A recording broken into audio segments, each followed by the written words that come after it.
الحمد لله نحمده ونصلي على رسوله الكريم اما بعد فاعوذ بالله من الشيطان الرجيم بسم الله الرحمن الرحيم والذين هم لأماناتهم وعهدهم راعون والذين هم بشهاداتهم قائمون والذين هم على صلاتهم يحافظون أولئك في جنات مكرمون۔ سورہ معارج کی آیات ہیں۔ اللہ تعالیٰ نے اہل ایمان کی صفات بیان کی ہیں۔ نماز سے اللہ نے شروع کیا کہ نماز قائم کرتے ہیں، اور آگے فرمایا اپنی امانتوں اور معاہدوں کی پابندی کرتے ہیں۔ امانت کا مطلب امین کہتے ہیں قابل ٹرسٹ آدمی، قابل اعتماد آدمی، جس پہ آپ ٹرسٹ کر سکتے ہو، اس کو عربی میں امین کہا جاتا ہے۔ یہی وجہ ہے کہ ایک شرعی مسئلہ ہے کہ اگر آپ نے کسی کے پاس امانت رکھوائی اور کسی نے چوری کر لی، کوئی قدرتی حادثے سے وہ ضائع ہو گئی، تو شریعت میں اس کے ذمے آپ کو لوٹانا لازم نہیں ہے۔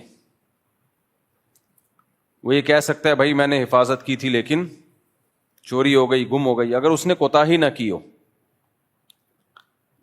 اب اس کی دلیل کیا ہے بھائی اس کے ذمہ لازم کیوں نہیں ہے؟ اس لیے کہ وہ امین ہے، آپ نے اس پہ ٹرسٹ کیا تھا۔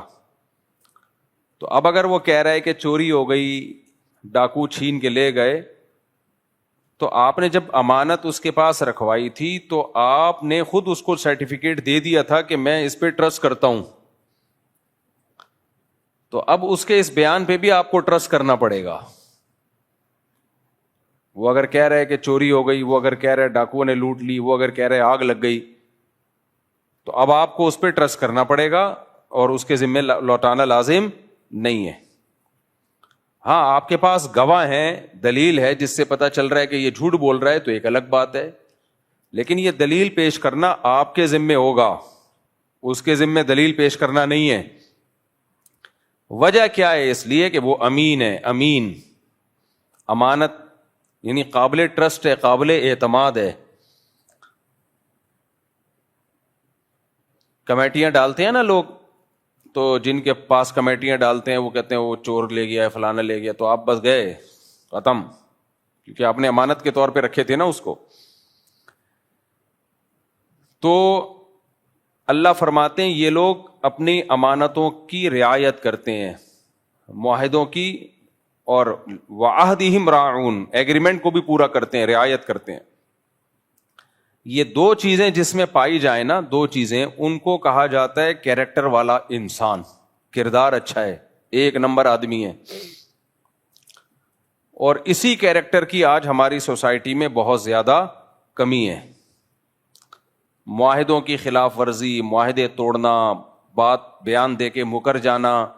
میں نے واقعہ سنایا تھا نا، جب یہ انڈیا پاکستان کی جنگ کے ماحول بن رہا تھا، ایک تاجر مجھ سے ملے، انہوں نے کہا کہ میرے پیسے لوگوں کے پاس پھنس گئے ہیں، جس نے بھی کمٹمنٹ کی تھی فلاں تاریخ کو میں پیسے دے دوں گا، تو وہ جب اس سے فون کرو تو وہ کہتا ہے بھائی جنگ ہو رہی ہے، ابھی کیسے پیسے دے دوں تمہارے۔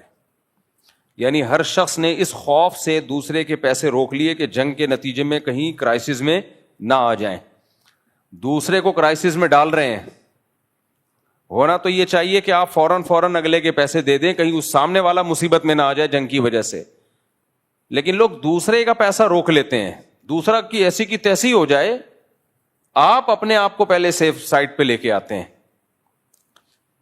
اس سے پتہ چل جاتا ہے کہ انسان 2 نمبر ہے یا 1 نمبر ہے۔ تو میں نے ان سے پوچھا، میں نے کہا مجھے ایک بات بتاؤ، اگر آپ نے لوگوں کے پیسے دینے ہوتے تو آپ کیا کرتے؟ مجھے کہنے لگے بات یہ ہے کہ میں بھی یہی کرتا، جو لوگ میرے ساتھ کر رہے ہیں میں بھی یہی کرتا، میں بھی کہتا جنگ ہو رہی ہے بھائی تم پیسے مانگ رہے۔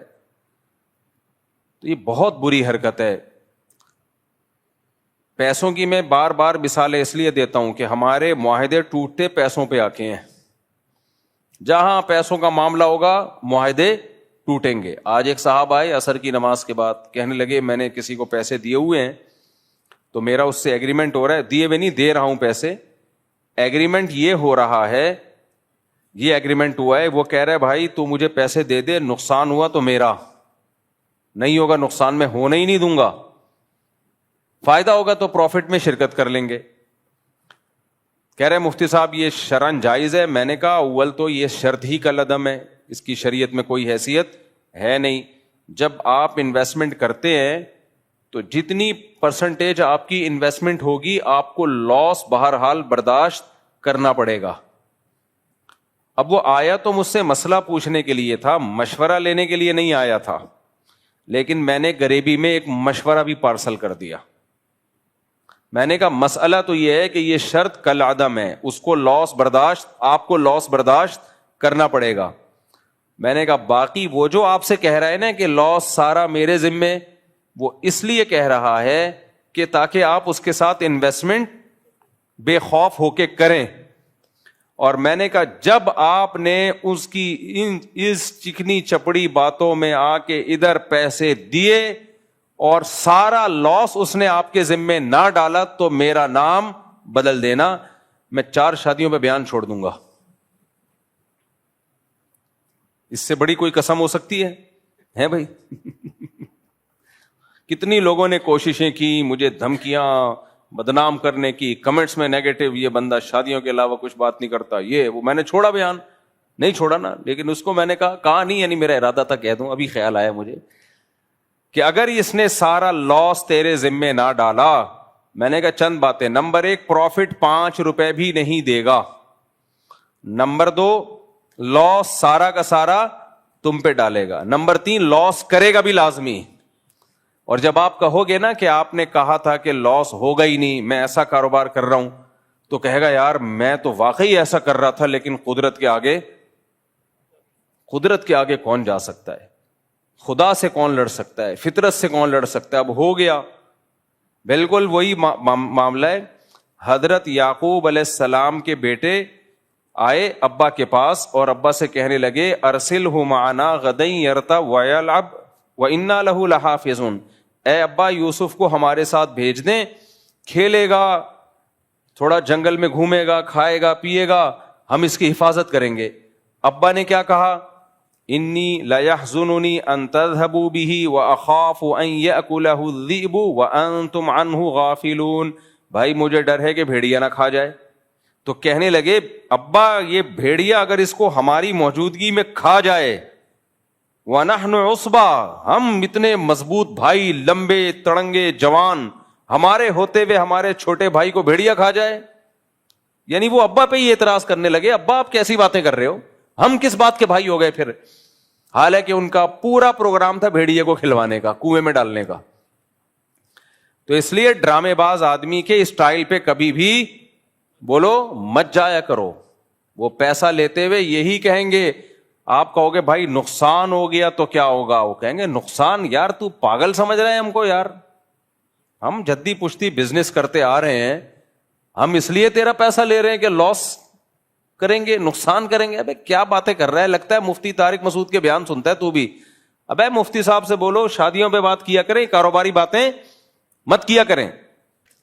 تو مفتی صاحب سے بولو بھائی یہ باتیں کی ٹاپک مفتی صاحب کا نہیں ہے, جیسے قاری خلیل نے بول دیا تھا نا کہ مفتی صاحب سے بولو آپ صرف شادیوں پہ بیان کیا کریں. اس کے بعد سے میں نے قاری خلیل پہ بھی جب سے بیان کرنا شروع کر دیا, قاری خلیل پہ, تو اس کے بعد سے قاری صاحب کیا ہو گئے, خاموش ہو گئے. تو قاری خلیل صاحب نے جو علمی غلطیاں کی ہیں نا, گڑبڑے کی ہیں مسائل بیان کرنے میں, قرآن و حدیث کا لیبل لگا کے, وہ مفتی رشید احمد خورشید صاحب نہیں گئے تھے اس دفعہ رمضان میں, قاری خلیل صاحب کے سامنے بیٹھے تھے, تو قاری خلیل صاحب نے ٹاپک ہی الحمدللہ چھوڑ دیے وہ. تو خیر, تو میں یس کر رہا تھا, تو میں نے اس سے بولا, میں نے کہا بھائی دیکھو یوسف علیہ السلام کے بیٹوں نے کیا کہا تھا, نحن عصبہ, ہم ہمارے ہوتے ہوئے بھیڑیا کھا جائے بھائی کو. پھر شام کو کیسے آئے کہ بھیڑیے نے کھا لیا, اور جھوٹی قمیض بھی لے کر آئے, یعنی قمیض پہ جھوٹا خون لگا کے کہ بھیڑیے نے کھا لیا. اور پھر کہنے لگے وما انت بمؤمن لنا, ابا ہم قسمیں اٹھا کے بھی سچ بولے نا, ہمیں پتا ہے آپ نے ماننا پھر بھی نہیں ہے. ولو کننا صادقین, ہم کتنے ہی سچے کیوں نہ ہو, ابا آپ نے ماننا پھر بھی نہیں ہے. تو بھائی جس نے کچھ کرنا ہوتا ہے وہ جھوٹ بھی بولتا ہے, وہ جھوٹی قسمیں بھی اٹھاتا ہے. اس لیے شریعت میں حکم یہ ہے کہ دلیل سے بات کرو, جذبات سے متاثر کرنے کی کوشش مت کرو. جذبات جب اچھے ہوتے ہیں جب پہلے دلیل سے ایک بات ثابت ہو جائے, اس کے بعد پھر اس میں جذبات کا تڑکا لگاؤ. دلیل سے ثابت نہیں ہو رہا, جذبات سے ثابت کرنے کی کوشش کرو گے تو بیوقوف لوگ متاثر ہوتے ہیں اس سے, عقل مند لوگ اس سے کبھی بھی متاثر نہیں ہوتے, اور کبھی بھی ہونا بھی نہیں چاہیے. میں بار بار ایک بات بیان کرتا ہوں, جھگڑے جب آپ کے پاس آتے ہیں, کوئی یک طرفہ بیان سنی, میڈیا پہ کوئی بات سن لی, بالکل فوراً متاثر مت ہو. دیکھو بھائی تمہارے پاس اس کی دلیل کیا ہے. رونا پیٹنا, چیخ چیخ کے اپنے ظلم کی داستانیں بیان کرنا, اس سے آپ کا مظلوم ہونا کبھی بھی ثابت نہیں ہوتا. ہو سکتا ہے آپ خود ظلم کر کے رو رہے ہو. یوسف علیہ السلام کے بھائیوں نے اپنے بھائی کو کنویں میں ڈالا اور روتے ہوئے آئے, حالانکہ خود ڈال کے آئے. تو رونا تو ان کو چاہیے تھا یوسف علیہ السلام کو کہ میرے ساتھ کیا ہو رہا ہے, اور رو کون رہا تھا؟ یہ رو رہے ہیں. میاں بیوی کے جھگڑوں میں تو بہت زیادہ ہوتا ہی ہے. جو ظالم ہوتا ہے, وہ مظلوم ہوتا ہے, وہ رو نہیں رہا ہوتا, ظالم الٹا رو رہا ہوتا ہے. میں ایک دفعہ تھانے میں تھا, کسی کام سے بہت پہلے جانا ہوا, تو ایک آدمی کے خون ہم خون, کپڑوں پہ خون, یہاں بھی خون, یہاں بھی خون, FIR کٹانے آیا ہوا, مجھے بندوں نے مارا ہے. پولیس والے نے کہا نالائق آدمی نے خود پیٹا ہوگا, کوٹا ہوگا پکڑ کے. خود مارتے ہیں اور پھر اپنے بلیڈ کے نشان سے نا زخم لگا کے آ جاتے ہیں, یا خون وون لگا کے آ جاتے ہیں کہ دیکھو ہمیں فلاں نے مارا ہے.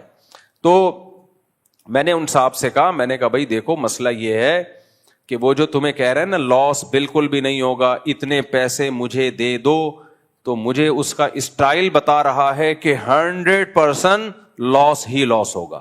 کیونکہ شریف آدمی ہوتا, کہتا بھائی میں بزنس کے لیے پیسہ لے رہا ہوں, کوشش کروں گا کہ لاس نہ ہو, لیکن قدرت سے کوئی بھی لڑ نہیں سکتا. یہ کہتا تو اس کا مطلب ہے شاید لاس تو پھر بھی کرنا ہی تھا اس نے, لیکن شاید لاس نہ ہوتا. تو کہتا نہیں مفتی صاحب میں 1 سال سے اس کو جانتا ہوں. میں نے کہا جس کو تو 1 سال سے جانتا ہے, میں اس کو 30 سال سے جانتا ہوں. حالانکہ میں نہیں جانتا تھا. آپ کہہ سکتے ہیں کہ مفتی صاحب آپ نے جھوٹ بولا. بھائی میں 30 سال سے اس ٹائپ کے لوگوں کو جانتا ہوں. تو اس میں یہ والا بھی بندہ داخل ہے جو 1 سال سے آپ کو دھوکہ نہیں دے رہا, اس کے بارے میں چانس یہ ہے کہ وہ بڑا گیم کھیلنے والا ہے آپ کے ساتھ, وہ چھوٹا گیم نہیں کھیلنے والا. تو شاید 0.001% لوگ اس میں نیک بھی ہوتے ہیں, 0.001%. تو 0.001% کا رسک لے کے اپنے آپ کو 99.999% مصیبت میں ڈالنا, یہ بے وقوفی کا کام ہے یا نہیں ہے؟ ایک باریک پل ہو, نیچے آگ جل رہی ہو, اور کوئی کہے آپ اس سے جائیں, 99% چانس یہ کہ آپ اندر گریں گے, 1% چانس ہے کہ آپ نکل جائیں گے. تو پاگل ہو گئے اس پہ سے جانے کی کوشش کرو گے. تو کسی کو پیسے آپ نے دے دیے, نمازی ہو, 4 مہینے لگے ہوئے ہوں, مولانا ہو, مفتی ہو, بزرگ ہو, خلیفہ ہو, جب پیسے لے رہا ہوگا نا بہت اس کا دل مچل رہا ہوگا. لینے کے بعد جب آپ واپس پیسہ لینے کے لیے جائیں گے, اس کو ایسا لگے گا جیسے آپ اس سے قرضہ مانگ رہے ہو, آپ اس سے اس کا پیسہ مانگ رہے ہو. تو کوئی بھی نہیں دیتا. اس لیے بار بار میں آپ کو منع کرتا ہوں بھائی, کسی کو, عورت اپنے شوہر کو پیسہ نہ دے, شوہر اپنی بیوی کو پیسہ نہ دے. بیوی سے پیسہ نکلوانا پھر بھی آسان ہے, وہ آپ کے ماتحت ہوتی ہے, لیکن بیوی نے جس دن شوہر کو پیسہ دیا گیا, ختم, کتنا نیک ہو بھول جاؤ, نہیں ملے گا واپس. 0.001% چانس ہے. تو اس میں ایک نمبر لوگ بھی ہیں, 0 کو ہٹا کے 1% کر دیتا ہوں آپ لوگ کی خوشی کی خاطر. 1% لوگ ہیں جن کے بارے میں ہم یہ کہہ سکتے ہیں لِأَمَانَاتِهِمْ وَعَهْدِهِمْ رَاعُونَ. یہ قرآن کی اس آیت کا مصداق ہے. وہ امانتوں میں خیانت نہیں کرتے اور معاہدوں کی خلاف ورزی نہیں کرتے. 1% لوگ ایسے ہیں. عامل میں تو 1% بھی نہیں ہے. جو عملیات فلیتے پلیتے کرتے ہیں نا روحانی, وہ تو 1% بھی ٹھیک نہیں ہے. ان میں تو 2 قسم کے لوگ ہیں, یا تو پورا 2 نمبر ہوگا, یا 2 نمبر نہیں ہے لیکن اوپر سے کھوپڑی اس کی خراب ہو چکی ہوگی, وہ تو 1% بھی نہیں ہے, وہ تو سارے پاگل ہیں. لیکن معاہدوں کی خلاف ورزی کرنے میں, معاہدوں کو پورا کرنے میں, امانتوں کو پورا کرنے میں 1% لوگ کہا جا سکتا ہے. لیکن یہ مقدار اتنی تھوڑی ہے کہ آپ کو کیا پتا یہ اس 1% میں داخل ہے یا نہیں. تو اس لیے بھائی اس میں دو چیزیں سیکھنے کی ہیں. ایک تو یہ کہ پیسہ کبھی بھی کسی کو مت دو, کاروبار کے نام پہ, بزنس کے نام پہ, کچھ بھی نام پہ, خود کرنا ہے کرو. لوگوں نے گاڑیاں خرید کے ڈرائیوروں کو دی ہیں, ٹیکسیاں خرید کے دی ہیں کہ یہ ٹیکسیاں چلائیں گے, یہ رکشے چلائیں گے, نوٹ چھاپ کے دیں گے, اس کے بعد اس میں کام اتنا نکالیں گے کہ تمہارا سارا پیسہ, کبھی رکشے کے پلگ میں کچرا آیا ہوا ہے, کبھی اس کا ٹائر پنچر ہوا ہوا ہے, کبھی رکشہ لے جا کے ٹھوک دیا اس نے, اس کی ریپیئرنگ کا خرچہ, کبھی انجن سیز ہو گیا, کبھی یہ ہو گیا. اور پھر یہ تو وہ خرچے جو رکشے کے ہیں, خود رکشے والے کے اپنے خرچے بھی تمہیں اٹھانے پڑیں گے. صاحب میرے پیٹ میں آج درد ہے, ڈاکٹر نے بولا کہ تیرا الٹرا ساؤنڈ ہوگا, صاحب میرے پاس پیسے نہیں ہے, میں تو رکشہ چلاتا ہوں. صاحب بولے گا میرا ملازم, میں اب کیا کروں یار, آپ نے اس کا الٹرا ساؤنڈ کے پیسے دے دیے. صاحب میری ماں مر گئی ہے, میں تو بالکل ہی گھر میں مسئلے خراب ہو گئے, میرے باپ کا انتقال ہو گیا, باپ کو ٹی بی بتائیے. صاحب آپ سیٹھ آدمی ہو, آپ کے تو 10 رکشے چل رہے ہیں, میرے باپ کے علاج کے لیے مجھے کچھ پیسے دے دو. باپ کے علاج کے لیے پیسے دے, نہیں دو گے تو بےغیرتی کے تانے. صاحب یہ صاحب وہ, آپ کا سارا رکشہ گیا تیل لینے کے لیے, سمجھ رہے ہو, ٹیکسیاں, رکشے. تبھی پاکستان میں بزنس چلتا ہی نہیں ہے. پاکستان میں وہی بزنس چلا رہے جو خود کرتے ہیں, یا اتنے ڈھیٹ ہوتے ہیں کسی کے رونے دھونے سے ذرا بھی متاثر نہیں ہوتے. میرا اپنا اصول کیا ہے, جو مجھ سے مانگ لے دیتا ہی نہیں پیسے, میں اس کو پتہ نہیں مجھے وہ فراڈی لگنا شروع ہو جاتا ہے, حالانکہ بعض مستحق بھی ہوتے ہیں. میرا اپنا اصول ہے, جس دن مانگ لیا جا بے, اب نہیں ملے گا جا. اور جو نہیں مانگ رہا, مجھے لگا مستحق ہے تو خود سے پکڑا دو اس کو. کتنے لوگ آئے, خود سے پکڑا دیا, پھر ان کو خیال ہے مفتی صاحب تو ہمارے ساتھ تعاون کریں گے, مانگ لیا, میں نے گیا کک آؤٹ, ختم. کیونکہ اب لت پڑ گئی ہے تمہیں, اب تمہارا کوئی بھروسہ نہیں ہے ساری زندگی, اب بھکاریوں جیسی زندگی گزارو. تو اس لیے بھائی یہ وجہ کیا ہے, وہ جو ملازم ہے اس میں بھی امانتوں اور معاہدوں کی پاسداری نہیں ہے. اپنا رکشہ چلائے گا الگ اسٹائل سے. مجھے کچھ لوگوں نے ڈونیشن کے پیسے دیے کہ غریبوں میں آپ رکشے بانٹ دیں, اپنے کنٹرول میں رکھیں لیکن یہ کمائیں. میں نے کہا نہ, رکشہ جب آپ کا ہوگا یا بالفرض میرا ہوگا, چلائے گا یہ غریب, فائدہ پورا اٹھائے گا یہ اس سے, اور رکشے کی ایسی کی تیسی کر دے گا. میں نے کہا زکوٰۃ میں کسی کو دینا ہو, پورا رکشہ پکڑا کے ہاتھ صاف کر لو. سمجھ رہے ہو, کوئی غریب مستحق ہے اس کو رکشہ پورا خرید کے دے دو کہ یہ رکشہ چلا, بس تو اپنی چیز ہوگی تمیز سے چلائے گا. اور اس کو بول دو کہ اس کا ٹکر لگی, اس کا کچھ بھی مسئلہ ہوا, ہماری ذمہ داری نہیں ہے. جب وہ مایوس ہو جائے گا نا, پھر وہ سمجھے گا اب یہ میری چیز ہے, پھر نہ اس کا ایکسیڈنٹ ہوگا, نہ اس رکشے میں کبھی ہوا نکلے گی, نہ اس کے آئل کا کبھی مسئلہ ہوگا, بڑے آرام سے تمیز سے وہ چلائے گا. اس کا تو میں قائل ہوں کہ لوگوں کو روزگار دیا جائے, اپنے پاؤں پہ کھڑا کیا جائے, لیکن روزگار میں ہینڈ اوور کر دو, تمہارا ہے, دوبارہ یہاں شکل مت دکھانا. تو اس طریقے سے لوگوں کے ساتھ تعاون کیا کریں. یہ جو آج کل تعاون کر رہے ہیں نا, ٹیکسی خرید کے دے دی, وہ واٹ لگائے گا ٹیکسی کی. آپ کو غم اس لیے نہیں ہوتا کہ آپ کے اپنے پیسے نہیں لگے, لوگوں کے پیسے لگے ہوئے ہوتے ہیں اس میں. تو یہ بہت برا طریقہ ہے. اسی طرح میرے بھائی ایک وصیت یاد رکھو, گھر بناؤ کرائے پہ کبھی بھی مت دو اس کو.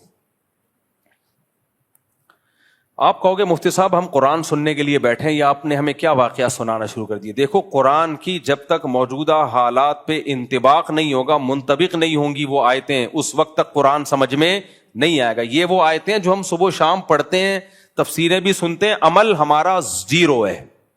عمل کیا ہے؟ زیرو. آپ کو اپنے آپ کو ایسا بنانا پڑے گا کہ آپ کو لوگ رکشہ دیتے ہوئے ڈرے نہیں. اگر آپ رکشہ چلاتے ہو, آپ کو ٹیکسی دیتے ہوئے لوگ ڈرے نہیں, آپ کو مکان کرائے پہ دیتے ہوئے لوگ ڈرے نہیں. ان کو یہ امید ہو کہ ہم نے اس کو کرائے پر دیا نا, واپسی میں اس سے اچھی کنڈیشن میں ملے گا, خراب کنڈیشن میں نہیں ملے گا. لیکن ایسے لوگ ہیں مارکیٹ میں. گھر آپ کرائے پہ دے کے تو دیکھو, کرائے دار جو اس کی واٹ لگاتا ہے, ایسی واٹ لگائے گا, ہر وقت روتا رہے گا, نلکا ٹپک رہا ہے, کمبخت اپنے پیسوں سے نلکا نہیں صحیح کر سکتا یار تو, گیٹ کا لاک خراب ہو گیا وہ ٹھیک نہیں کرے گا, دیواروں کا رنگ, بچے اس کے پینسلیں لے کے, بچوں کو چونا کھانے کی بھی عادت ہوتی ہے, بچے پورا گھر کھا کے ختم کر دیں گے. اور اس کو توفیق نہیں ہوگی کہ یار میں اپنے پیسوں سے کلر کروا دوں, نہیں, یہ بھی مالک مکان کرائے گا. اس کا نتیجہ کیا نکلتا ہے؟ لوگ سمجھتے ہیں ہم کرائے پہ گھر دے کے پیسہ کماتے ہیں, جتنا آپ کما رہے ہو نا وہ سارا ریپیئرنگ میں لگ جاتا ہے. اور بالفرض اگر کچھ کما بھی لیا تو گھر کی واٹ لگانے کے بعد تھوڑا سا مل گیا تو گھر پہ آپ کے کروڑوں روپے لگے ہوئے ہیں, صحیح ہے نا. اس لیے کرائے پہ گھر اگر دینا بھی ہو تو ثواب کی نیت سے دیا کرو کہ میرے کسی کام کا گھر ہے نہیں, چلو میں نے بنا لیا, کسی غریب کے کام آ جائے گا, 25-30 ہزار 40 ہزار 1 لاکھ کرایہ دے کے کسی غریب کے کام آ جائے گا, تو اس میں ثواب کی نیت میں دنیا نہیں تو آخرت تو کم از کم مل جائے گی, اس نیت سے ٹھیک ہے. ادروائز کرایوں پہ گھر دینا, لوگوں سے اس طرح کے معاملات کرنا, اس زمانے میں یہ بھی حماقت اور بے وقوفی کی ایک بہترین مثال ہے. ہاں ایسی چیز بنا کے کرائے پہ دو جس کی جتنی مرضی واٹ لگا دے کچھ بھی نہ ہو. ہمارے کچھ جاننے والے رشتے دار آ گئے تھے تو ان کا بچہ بڑا شرارتی تھا, تو میرے کمپیوٹر پہ بیٹھ گیا, وہ کہ ویڈیو گیم کھیلنا ہے کہیں سے. پہلے زمانے میں سی ڈی ویڈی کا دور تھا نا, سی ڈی ویڈی لایا ہوا تھا, اب میں منع بھی نہیں کر سکتا تھا, اور وہ بچہ بھی سسرائیلی تھا ہمارا, یعنی سسرال والے ویسے تعلق تھا, بہت پرانا, میرے سسرالوں کو پتہ ہی نہیں چلے گا کون سے سسرال کی بات ہو رہی ہے. ویسے بھی اللہ کا شکر ہے اتنے سارے سسرال ہیں, تو کسی سسرال کی غیبت ہو تو غیبت تھوڑی ہوگی, کس سسرال کہے گا ہماری غیبت کی, ہم کہیں گے اس کی کیا دلیل ہے تمہاری غیبت کی, دوسرا سسرال ہے وہ. تو اس لیے میرے پاس بہت سارے آپشن ہیں. پڑوسیوں کی غیبت کا بھی آپشن ہے, پڑوسی کہیں گے ہماری غیبت کی, ہم کہیں گے میرے بہت سارے پڑوس ہیں بھائی, سارے مسئلے تم لوگ کے ساتھ ہیں بھائی. تو سسرال کا, ہمارے سسرالیوں کا, یعنی اسرائیلی ہوتے ہیں نا, وہ بچہ آیا ہوا تھا بڑا شرارتی تھا, سالہ سمجھ لو آپ اس کو. اب کیا کر رہا ہے وہ, شور بچا رہا ہے, مجھے کمپیوٹر بیٹھنا ہے, وہ گیم ویم لے کر آیا ہوا تھا. اب جب میرے کمپیوٹر میں بیٹھا ہے نا وہ, تو گیم میں بٹن دبانے ہوتے ہیں نا, تو دوڑ دوڑ کر کے کی بورڈ پہ مار رہا ہے. جب بٹن دبانا ہوتا ہے ایسے مکے مار رہے ہیں, نہیں بچے جیسے کرتے ہیں, جیسے جیسے مکے مار رہا ہے سسٹم کی. ظاہر ہے تو کی بورڈ کا بیڑا غرق, ماؤس کو بھی ایسے گھسیٹ رہا ہے, اور مجھے لگا کہ میرا سسٹم کی ایسی ہی تیسی. اب کچھ کہہ بھی نہیں سکتے, رشتہ دار ہے بھائی, بہت پرانا واقعہ, نہیں سمجھیں گے کون سے سسرال کی بات ہو رہی ہے. تو اب میں نے کیا کیا, شروع میں تو مجھے بڑا غصہ آیا کہ یار یہ تو میری سسٹم کی واٹ لگا دے گا. اماناتہم وعہدہم راعون, آپ کہہ سکتے ہیں بچہ ہے, ابے وہ تو بچہ ہے لیکن اس کے ساتھ بڑے بھی تو بیٹھے ہوئے ہیں نا, ان کا بھی تو فرض بنتا ہے کہ بیٹا کسی کا سسٹم ہے اپنے گھر میں جا کے شیشہ توڑ دینا, بے شک مانیٹر کا یا ایل ای ڈی کا, کہیں بیٹھے ہوئے ہو یہ کام مت کرو. وہ بھی کچھ نہیں کہہ رہے کیونکہ اپنا نہیں ہے سسٹم. تو پھر کیا ہوا, اب دو مصیبتیں میرے سامنے کہ اگر میں منع کرتا ہوں تعلقات خراب ہوتے ہیں, منع نہیں کرتا تو کمپیوٹر خراب ہوتا ہے. تو پھر ایسی سچویشن میں میں نے ثواب کی نیت کر لی کہ بھائی رشتہ داری جوڑنا کمپیوٹر جوڑنے سے زیادہ ثواب ہے, اور رشتہ داری کا توڑنا کمپیوٹر توڑنے سے زیادہ بڑا گناہ ہے.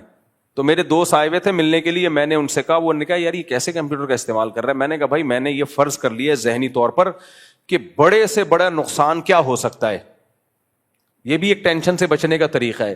جب آپ کو کوئی خوف ہو نا کسی چیز کا کہ یہ نہ ہو جائے یہ نہ ہو جائے, تو آپ بڑے سے بڑا خوف سوچ لیا کرو کہ اینڈ یہ ہوگا, اور اس کے لیے ذہنی طور پہ تیار ہو جاؤ. آپ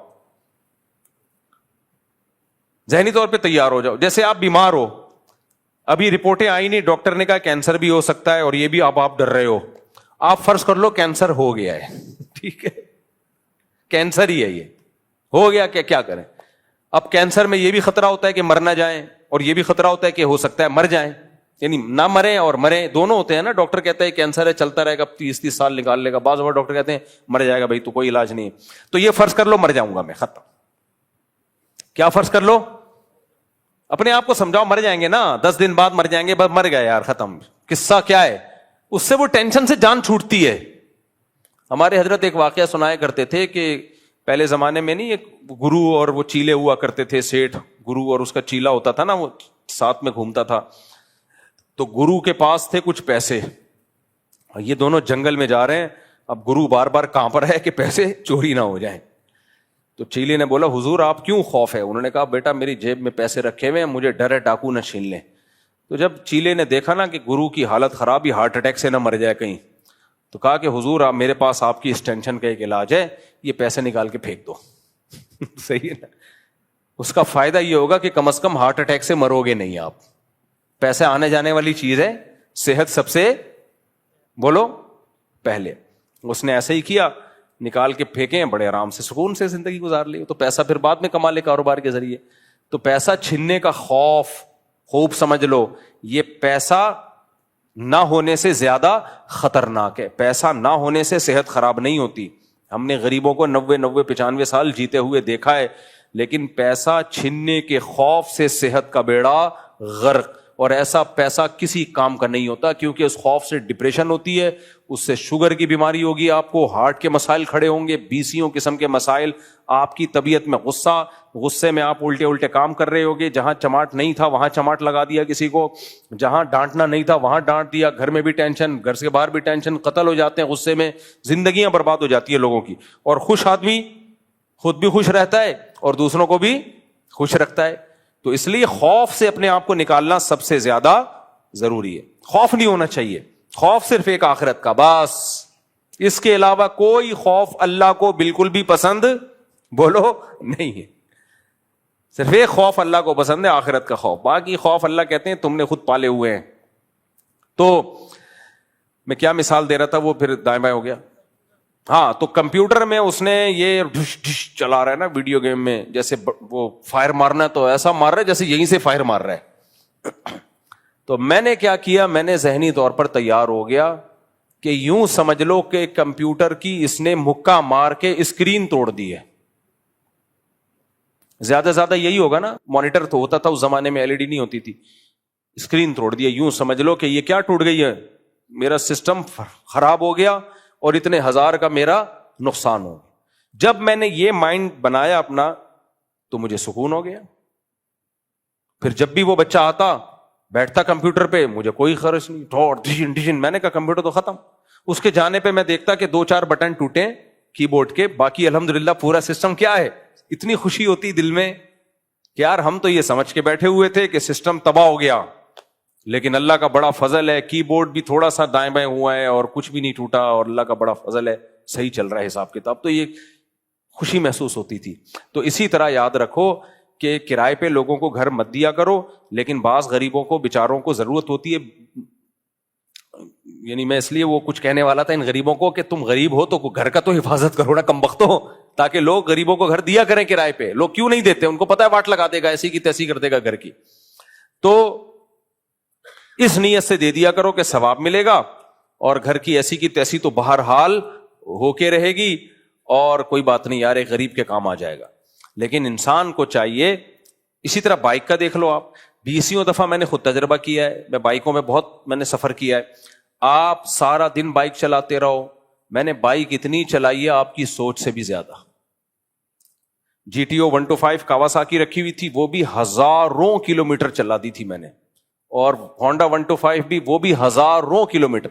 30,000 کلومیٹر تو مجھے میٹر کی ریڈنگ اچھی طرح سے یاد ہے. 30,000 کا مطلب پتہ ہے کیا ہوتا ہے, دنیا کے چکر لگ سکتے ہیں 2-3.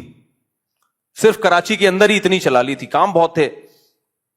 جامعہ ہی ہمارا مدرسہ ہی 70 کلومیٹر رائڈ ہو جاتی تھی ڈیلی, 70 کلومیٹر. تو اور بائک کا شوق بھی تھا, اللہ معاف فرمائے. خیر, تو اس میں ہمارا تجربہ تھا سارا دن چلاتے رہو آپ, کچھ بھی نہیں ہوگا. جہاں کسی دوست کو دی, جیسے ہی وہ بائک لا کے پکڑائے گا, اگلے دن ہم جا رہے ہیں مدرسے, کہیں نہ کہیں سے بجنے کی آواز آئے گی, پتا چلے گا کہ اس کو کسی نے چلایا ہے, پتہ نہیں کیا کر رہے ہوتے ہیں.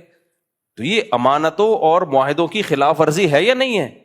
ایک آدمی نے آپ کو بائک دی ہے, وہ خود چلا رہا ہے, کہیں سے نہیں بجتی. جب آپ چلاتے ہو کچھ نہ کچھ آواز آئے گی کہیں سے, پتہ نہیں چین کور سے ٹکرا رہی ہے. اب اس سے جا کے پوچھو یار جب ہم نے بائک دی تھی اس وقت تو چین کور سے نہیں ٹکرا رہی تھی, اب چین جو ہے چین کور سے ٹکرا رہی ہے, کیا وجہ ہے؟ کہہ رہے میں نے تو کچھ بھی نہیں کیا, میں تو یہاں گیا ہوں, ادھر سے نکلا ادھر سے گیا, آ جاؤں, اس وقت میرے پاس تو کچھ بھی نہیں تھا. تو کیا فرشتوں نے آ کے یہ کام کیا ہے یا جنات نے آ کے یہ کام کیا ہے؟ بھائی تم نے غلط طریقے سے چلائی ہے. مدرسوں میں ایسا ہوتا ہے, اداروں میں ایسا ہوتا ہے, گورنمنٹ کے چیزوں کو دیکھ لو آپ, گورنمنٹ کی گاڑیاں جو ملازمین کو ملتی ہیں کیسی ایسی کی تیسی کر کے چھوڑتے ہیں, ان گاڑیوں کی بیڑا ہی غرق کر دیتے ہیں. دیکھو اپنے واقعات میں شو کے لیے نہیں سناتا, بار بار میں بتاتا ہوں, میں جو نالائق آدمی ہوں, لیکن بعض دفعہ واقعہ سنانا پڑتا ہے, اس کے بغیر موٹیویشن نہیں ملتی.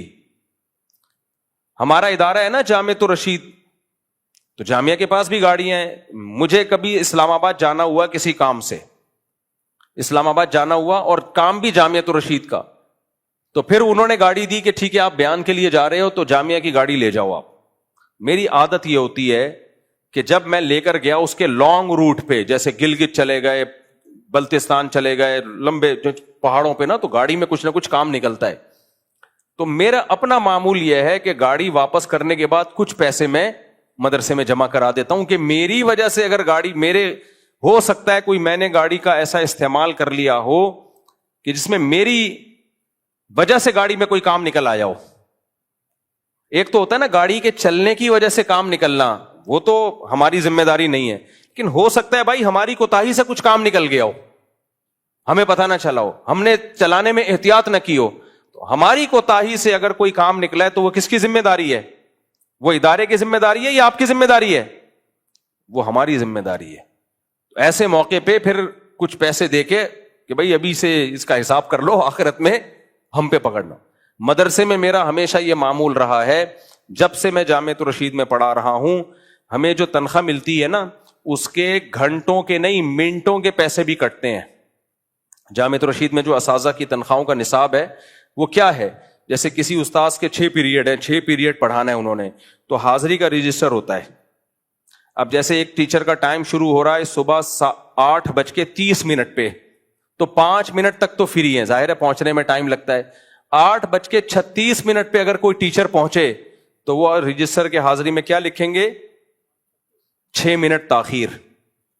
تو اس 6 منٹ کی تنخواہ کٹے گی, یعنی پوری تنخواہ کو 30 دنوں پہ یا 31 دنوں پہ ڈیوائڈ کر دیا. ایک دن کی تنخواہ آ گئی, پھر اس ایک تنخواہ کو 6 پیریڈ پہ ڈیوائڈ کیا, 45 منٹ کا ایک پیریڈ ہے, تو 1 گھنٹے کی تنخواہ نکل آئی. اس 1 گھنٹے کی تنخواہ کو 45 منٹ پہ ڈیوائڈ کیا تو 1 منٹ کی سیلری نکل آئی. اس 1 منٹ کی سیلری کو 6 سے ضرب دیا تو 6 منٹ کی سیلری نکل آئی. نہیں آئی میرا خیال ہے بات؟ اس 6 منٹ کی سیلری ان کی تنخواہوں سے, ان کی سیلری سے وہ پیسے کٹتے ہیں. جامعۃ الرشید میں یہ رواج, یہ اصول ہے. تو کبھی 10 منٹ تاخیر ہو گئی 10 منٹ کے پیسے کٹیں گے, 20 منٹ تاخیر ہوئی تو 20 منٹ کے پیسے, 2 دن ناغا ہو گیا تو 2 دن کے پیسے, یہ وہاں سسٹم ہے. میرا ہمیشہ سے الحمدللہ یہ معمول رہا ہے کہ میں اپنے تنخواہ, جب مجھے سیلری جامعۃ الرشید سے وظیفہ جو ملتا ہے تو میں اس میں کچھ رقم عطیے کے نام پہ مدرسے میں جمع کراتا ہوں. یہ حاضری لگانے میں گڑبڑ ہو سکتی ہے, ہو سکتا ہے جتنا ہمارے ذمے پڑھانا ہو اس پڑھائی میں ہم نے, اس امانت میں ہم نے خیانت کی ہو, تو اپنے جو سیلری ہے, تنخواہ ہے, اس کو آپ اس خیانت سے پاک کر دو. سمجھ رہے ہو کہ نہیں سمجھ رہے؟ عام طور پر اداروں میں ہوتا کیا ہے؟ اداروں میں ہوتا یہ کہ جتنا ٹائم آپ نے نہیں لگایا نا اس کے بھی آپ چاہ رہے ہوتے ہو پیسے ملے مجھے. لیکن میرے بھائی تھوڑا سا آخرت کا خوف اگر آپ میں ہے نا تو آپ کہو گے میرا پیسہ کسی کے ذمے ہو یہ قابل برداشت ہے, کسی کا پیسہ میرے ذمے ہو اور قیامت میں اللہ نے پوچھ لیا کہ یہ اضافی پیسے تمہارے بنتے نہیں تھے, یہ ٹائم تم نے مدرسے میں گزارا نہیں ہے, تو تم کس بیس پہ یہ پیسے لے رہے ہو, یہ زیادہ خطرناک ہے. سمجھتے ہو کہ نہیں سمجھتے ہو؟ تو یہ سوچ پیدا کریں. دوسرا آپ کے پیسے کھا جائے اتنی بڑی ٹینشن نہیں ہے, آپ کے ذمے پیسے ہوئے نا الٹے لٹکو گے آپ, الٹے لٹکو گے آپ. اتنا زیادہ شریعت میں اس کا ہے کہ, اور مدرسے ہو گئے یا ادارے ہو گئے, ان کے اموال تو لوگوں کی ملکیت ہوتے ہیں, قومی ملکیت ہوتے ہیں, ان میں ڈنڈی مارنا تو زیادہ بڑا جرم ہے. آپ گاڑی استعمال کر رہے ہو, پیٹرول آپ حد سے زیادہ یوز کر رہے ہو, اس کا اداروں کی گاڑیوں کا دیکھ لو آپ, اداروں کے معاملات کو دیکھ لو آپ. تو جہاں آپ جاب کرتے ہو کوشش کیا کرو اپنی تنخواہ کا کچھ حصہ اس میں عطیے کے طور پہ دے دو, تاکہ آپ نے جو امانت میں کبھی خیانت کی ہوگی, ہر انسان سے ہو جاتی ہے. اسکول ٹیچر پڑھاتے ہیں, ان کو تنخواہ ملتی ہے, کیا ہر ٹیچر پوری ایمانداری سے پڑھا رہا ہے؟ کچھ نہ کچھ گڑبڑ ہو جاتی ہے نا, تو ٹیچر کو چاہیے کچھ پیسے وہ اسکول میں کسی بھی طریقے سے ریٹرن کر دے, تاکہ اسکول کے پروفٹ میں وہ پیسے کسی بھی, وہ خود سوچے کیسے کرنا ہے, کچھ نہیں ہوتا تو پھر صدقہ کر دے وہ. تو والذین ہم لاماناتہم وعہدہم راعون, اللہ کہتے ہیں امانتوں اور معاہدوں کا میں جو پاس نہیں رکھتے نا, ان بہت سخت سزا ہے اس کے اوپر. نبی صلی اللہ علیہ وسلم کتنی حدیثیں ہیں, جنازہ آتا آپ پوچھتے اس پر کوئی قرضہ تو نہیں ہے, صحابہ کہتے کہ قرضہ نہیں ہے جنازہ پڑھا دیتے آپ. جب صحابہ کہتے قرضہ ہے تو آپ جنازہ پڑھانے سے انکار کر دیتے. کہتے کوئی اس کی ضمانت لے کہ میں اس کا قرضہ ادا کروں گا تو میں جنازہ پڑھاؤں گا ورنہ نہیں. تو بہت اللہ نے حکم دیا ہے کہ آپ خیانت نہ کریں, کسی کے مال میں خیانت, کسی کی امانت میں خیانت. اسی طرح میرے بھائی میاں بیوی کے معاملات میں بھی بہت ضروری ہے. اللہ تعالیٰ نے عورت کو شوہر کے مال کا محافظ قرار دیا ہے. بعض خواتین جو بیان نہیں سن رہی وہ بھی شوہر کا مال بے رحم کی طرح لوٹتی ہیں, مال بے رحم کی طرح. میں نے بتایا تھا نا, ایک خاتون نے سوال پوچھا کہ میں اپنے شوہر کی پینٹ سے پیسے نکالتی تھی, شادی کو 20-30 سال ہو گئے تو اتنے پیسے کہ میں نے پراپرٹی خرید لی ہے.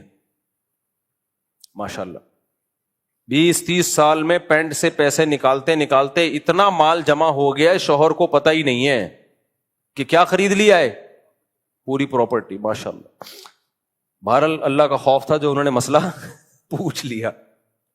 تو آپ کو یہ اطمینان. اسی طرح بچوں کو بھی عادت ڈالو کہ چوری نہ کریں. بچوں کو عادت ڈالو, بچپن میں ذرا 5 روپے بھی بچہ اٹھا لینا کہیں سے, سختی کرو اس کے اوپر کہ یہ پیسے یہاں رکھے ہوئے تھے آپ نے ہاتھ کیوں لگایا اس کو. آپ کہتے ہو 5 روپے اٹھا لیے, 10 روپے اٹھا لیے, کیا جا رہا ہے؟ نا نا نا نا نا. جب ڈنڈی جو مارتا ہے نا, جو 10 روپے کی مارتا ہے 10 کروڑ کی بھی وہ مارتا ہے. اور جو 10 کروڑ میں خیانت نہیں کرتا وہ 10 روپے میں بھی نہیں کرتا, جو 10 روپے میں نہیں کرتا وہ 10 کروڑ میں بھی نہیں کرتا. دیکھو جو مسجد سے چپل چوری کرتا ہے, اس نے چپل اس لیے چوری کی ہے کہ اس کے ہاتھ میں آئی چپل ہے. اگر وہاں گولڈ کے بلاک پڑے ہوئے ہوتے تو وہ چپل اٹھاتا یا سونا اٹھاتا؟ بولتے کیوں نہیں, وہ سونا اٹھاتا. تبھی اسلام میں چور کا ہاتھ کاٹنے کا حکم ہے. لوگ کہتے ہیں یہ کیا بات ہے یار, 15-20 ہزار روپے چوری کی ہاتھ کاٹ دو. بھائی 15-20 جو چوری کرتا ہے وہ 15 کروڑ بھی کرے گا, 15 ارب بھی کرے گا. چوری ہونے میں دونوں برابر ہیں. ہاں یہ ہے کہ زیادہ کہ میں سوسائٹی میں برا اثر پڑے گا, کم چوری میں کم اثر پڑے گا, لیکن چور کی صحت پہ اس سے کوئی اثر نہیں پڑتا. یہ تو جس کی چوری ہو رہی ہے اس کے مسائل ہیں کہ زیادہ پیسے چوری ہو یا کم پیسے. چور کو تو جہاں موقع ملے گا وہ ہاتھ صاف کرے گا. تو بچوں کو 5 روپے دائیں بائیں کر دیے, 10 روپے دائیں بائیں کر دیے, نا نا نا. بعض لوگ کیا کہتے ہیں, بچوں کو پیسے دیے جاؤ, یہ چیز لے آؤ, یہ لے آؤ, پھر ان سے حساب نہیں لیتے. بچے ڈنڈی مار رہے ہوتے ہیں, جب ان کو سمجھایا جائے بچوں کو ڈنڈی مت مار رہے تو کہتے ہیں بھائی مفتی صاحب بچوں کو ابھی سے یہ نیچ ذہن کا ہم نہیں بنا رہے. نا نا نا, بچوں کو ابھی سے معاملات کا صاف بناؤ. آپ ان کو ویسے پیسے دے دو, بھائی حساب ہمیں کلیئر چاہیے بیٹا, حساب میں 2 نمبری نہیں کرنی ہے. مائیں بیچتی ہے نا, جاؤ بیٹا یہ 1000 کا نوٹ لو, درجن انڈے لے آؤ. اب وہ 1000 کا نوٹ لے کر گیا ہے, درجن انڈے لے آیا, پیسے پکڑا رہا ہے, ماں کو چاہیے ایک دفعہ گن لے کہ ڈنڈی تو نہیں ماری اس نے پیسوں میں. اگر گڑبڑ کی ہے تو اس کو سمجھا دو, بیٹا ایسے نہیں کرتے, تمہیں کچھ چاہیے ہمیں بتاؤ, ہمیں بتاؤ, ہم تمہیں. اگر اللہ نے گنجائش دی ہے تو کنجوسی نہ کریں بچوں کے معاملے میں, خرچ کریں ان کے اوپر, ہمیں بتاؤ. دائیں بائیں سے پیسے مت اٹھاؤ. بہت بڑا مسئلہ. ایک دفعہ بچپن میں چوری کی عادت پڑ گئی نا, گیا کام سے وہ بہنوں کی جائیدادیں بھی چوری کرے گا.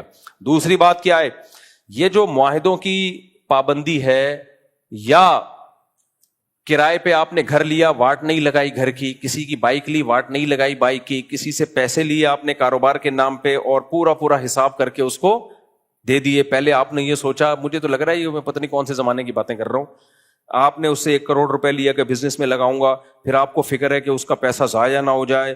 ہر وقت اپنا تو کچھ بھی نہیں لگا نا آپ کا, تو ہر وقت یار میرا پیسہ ہوتا ضائع ہو جاتا, پرواہ نہیں ہے, دوسرے کا پیسہ میں ضائع نہیں کر سکتا. یہ سوچ آپ کی پیدا ہو گئی اور آنکھ کھل گئی, پھر استغفر اللہ, یعنی خواب میں ہی ایسا ہو سکتا ہے.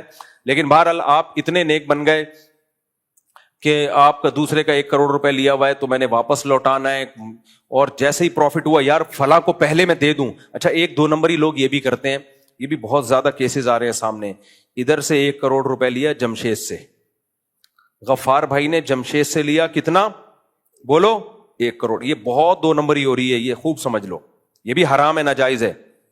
پھر طے یہ ہوا تھا کہ جو پروفٹ ہوگا 50% آپ کا 50% میرا. جب پروفٹ ہوا تو جمشید کو بتائے بغیر وہ پروفٹ بھی انویسٹ کر دیا, لالچ کر کے, ابے سال کے آخر میں کر لیں گے, ابھی دبا کے کمانے میں لگاؤ.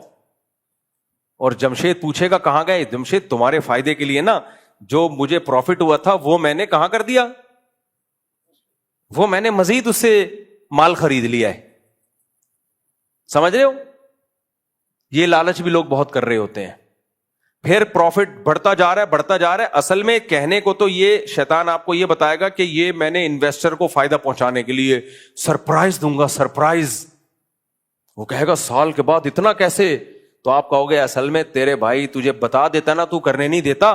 میں نے تجھے بتائے بغیر جو پروفٹ ہو رہا تھا وہ مزید میں انویسٹ کرتا چلا گیا ہوں، تاکہ جب سال کے اینڈ میں تجھے ملے نا تو تو بولے یار بزنس اس کو بولتے ہیں. کیونکہ 1 کروڑ پہ ظاہر ہے کم ہوگا، 1.5 کروڑ پہ زیادہ ہوگا. تو سارا میں نے ادھر ہی لگاتا کہ کاروبار اسٹیبل ہو. کاروبار کی ایسی کی تیسی. آپ کا جو اس سے ایگریمنٹ ہوا ہے 1 کروڑ دیے تو 1 روپے بھی آپ اضافی اس کی پرمیشن کے بغیر، اس کو بتائے بغیر آپ کاروبار میں مزید انویسٹ بولو نہیں کر سکتے. زیادہ فنڈر بننے کی آپ کو ضرورت، یہ ساری فنڈر گیری ہے. باہر ملکوں میں کوئی ایک فنڈر گیری نہیں ہے. گورے کے ساتھ نہیں کر سکتے، وہ چماٹ مارے گا رکھ کے، بولے تو میرا باپ ہے یہ میرے کو مشورے دے رہا ہے. 1 کروڑ جب دیے تھے کمپنی کو یا کسی کو انویسٹمنٹ کے لیے، تو 1 کروڑ کا جو پروفٹ ہوگا مجھے اس کے حساب دے. یہ 2 نمبریاں وہاں نہیں ہوتی ہیں، ساری یہاں ہوتی ہیں. یہاں آ جائے گا ایکچولی اصل میں جو مجھے پروفٹ ہو رہا تھا نا، میں چاہ رہا تھا اب تیرا کاروبار حالات آج کا خراب ہے، مجھے ایکسپیرینس ہے، تو میں چاہ رہا تھا میں تجھے اسی وقت پروفٹ دینا شروع کر دوں. تو بولے گا یار یہ کیا ہو رہا ہے یار. تو میں نے کہا تیرا جو پروفٹ آتا رہا وہ بھی میں لگاتا رہا تاکہ کاروبار کیا ہو، وہ مضبوط ہو جائے. ورنہ یہ جو ابھی تھوڑا سا فائدہ ہم دونوں کھا لیتے سے گولے گنڈے آ جاتے، کیا خیال ہے 2-4 گٹکے آ جاتے، یہ پروفٹ نہیں تھا. اس لیے تیرے بھائی نے بولا یار مجھے شرم 50-60 ہزار دے رہے، تو آپ نے اور بھی دوستوں سے پیسے لے کے ملا دیے اس کے ساتھ. ایک دن آتا ہے کہ وہ پیسے دینا بند. جب اس کے پاس کروڑوں روپے جمع ہو جاتے ہیں، وہ اپنا سیو کر رہا ہے. اس نے بحریہ ٹاؤن میں پلاٹ خرید لیا، اس نے یہ لے لیا، اس نے وہ لے لیا. اس کے بعد آپ آتے ہو کہتے ہیں ابے یار اصل میں آپ کی پیمنٹ وہ اس دفعہ پروفٹ تھوڑا لیٹ آئے گا. وہ پھر جب پروفٹ نہیں آ رہا ہوتا آپ کہتے ہو میں بزنس ختم کر رہا ہوں میرا پیسہ دے. کہتے یار اصل میں وہ جمشید کے پاس پھنسے ہوئے ہیں، وہ دے دے گا تو میں آپ کو دے دوں گا. آپ کہتے ہو مجھے جمشید سے ملا دے. کہہ رہے یار جمشید نے ٹائم دیا 1 ہفتے کا، میں جمشید سے کیسے ملا دوں. پھر جمشید کو ٹوپی کرا دی وسیم کی، وسیم کو ٹوپی کرا دی غفار کی. جب یہ کیس آتا ہے میں کہتا ہوں کیا ہو گیا بھائی، فینش ٹھیک ہے. پھر میں تشریفوں کا مشورہ دیتا ہوں کہ اس بندے کو اٹھاؤ اور اس کو پکڑو، پولیس والوں سے رابطہ کر کے فوکس صرف تشریفوں کو کرو. اس کی کس کو فوکس کرو؟ تشریفوں. یہ 2 تشریفیں ہیں، ویٹ 4 کے برابر ہونا چاہیے ان کا. اتنا سجاؤ ان کو اور بول ابھی تو نکالے گا پیسے. لوگ کہتے ہیں یہ تو کہہ رہے میرے پاس ہے نہیں. بھائی اتنا بڑا گیم اس لیے تھوڑی کھیلا تھا اس نے کہ پیسے ہیں نہیں ہیں، بتا نہیں رہا. جب چترول لگتے ہیں اچھے بھی پیسے نکالتے ہیں. بولو بھائی تو پلاٹ تو نے خریدا ہے، کوئی پراپرٹی خریدی، اس کے کاغذات دے. یاد رکھو ان لوگوں کے ساتھ کبھی شرافت کا معاملہ مت کیا کرو. یہاں لوگ آ کے نرم ہو جاتے ہیں. ایکچولی دیکھیں اسلام جو ہے نا وہ تو محبت کا درس دیتا ہے. ایسے بدماشوں کے ساتھ اسلام محبت کا درس نہیں دیتا. چور کا ہاتھ کاٹنے کا حکم ہے اللہ کی طرف سے. اللہ سے زیادہ کوئی رحم دل ہو سکتا ہے؟ بولتے کیوں نہیں؟ پھر بھی اللہ نے حکم دیا چور کا ہاتھ کاٹو. کسی جرم پہ اتنی سخت سزا نہیں ہے ہاتھ کاٹنے کی. زانی کو بھی 100 کوڑے لگا کے چھوڑ دیا جاتا ہے. شادی شدہ ہو تو رجم کیا جائے گا، لیکن ان میرڈ ہو تو زنا پہ 100 کوڑے ماریں گے، اس کے بعد اس کو چھوڑ دو. چور کو ہے ہاتھ کاٹو، ساری زندگی کے لیے ایک علامت ہے کہ اس نے چوری کی تھی. اس سے پتہ چلتا ہے یہ چوری زیادہ بڑا جرم ہے اسلام میں. دیکھو اللہ گناہوں پہ پردہ ڈالنا چاہتا ہے نا لوگوں کے. کیا خیال ہے؟ جو اللہ کی عادت ہے. اب کسی نے زنا کیا 4 گواہوں سے ثابت ہو گیا، تو 4 گواہ تو جب ہی ہوں گے جب ایسے طریقے سے گناہ کیا ہوگا کہ لوگوں کو اطلاع ہو. ورنہ کوئی چھپ کے گناہ کرے تو بہت بڑا جرم ہے، لیکن اللہ کہتے ہیں اس کے گناہ پہ پردہ ڈالو، چھپاؤ اس کو. چوری 2 گواہوں سے ثابت ہو گئی نا تو اللہ کہتے ہیں ہاتھ کاٹ دو.